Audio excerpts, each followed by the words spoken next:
Retired four-star General Joseph Votel joins me now. He also served as commander of U.S. Central Command. Sir, thank you for being with us. I'm curious for your assessment of the president potentially now considering deploying troops there into Iran and these plans that have been put together by the Pentagon. Yeah, thanks, Ed. It's good to be with you. Well, I think what's happening is, as pointed out earlier in the show here, is that the military is trying to provide the commander-in-chief with the most options available. We've seen a buildup over a number of weeks here.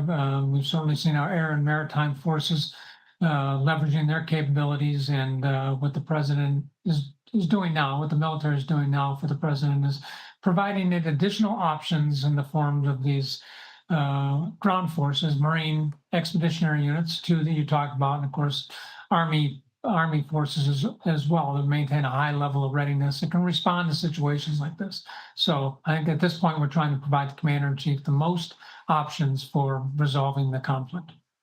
Not necessarily selling them hard, but at least giving him the information as he decides with what to do. I guess I'm also curious then, we mentioned the president once again has called NATO allies cowards for not engaging in this. Is this a situation where NATO would even have a legitimate role to play, given that this was an offensive military operation, at least literally, or from a launch standpoint, and is nowhere near the North Atlantic, which is where that treaty organization obviously is rooted? Well, on the surface, it would seem the connection there would seem to be a little bit difficult to make between NATO and what's going on here. I don't know if the president is referring to European allies and European allies who also happen to be members of NATO or not. But nonetheless,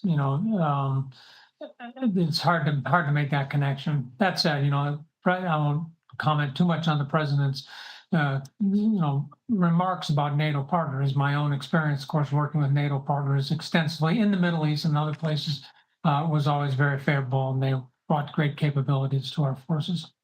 And do they possess something individually, whether it's the Brits, the Germans, or someone else? Minesweepers, I suppose, is the one most urgent one. But is there something else they possess in terms of equipment or skill that would really lend itself well to this situation? Yeah, I would say that each of our NATO partners, our partners across the board, all have some unique capabilities that they develop. You mentioned one, their minesweeping capability, but some of our partners have advanced intelligence capabilities that would augment ours as well. And of course, we're going to need a lot of destroyers for this, so they have vessels, destroyers that could be integrated into this. So yes, they have capabilities that can certainly be integrated into these operations, which would be valuable for, particularly if it's a sustained operation that we have to conduct over a longer period of time.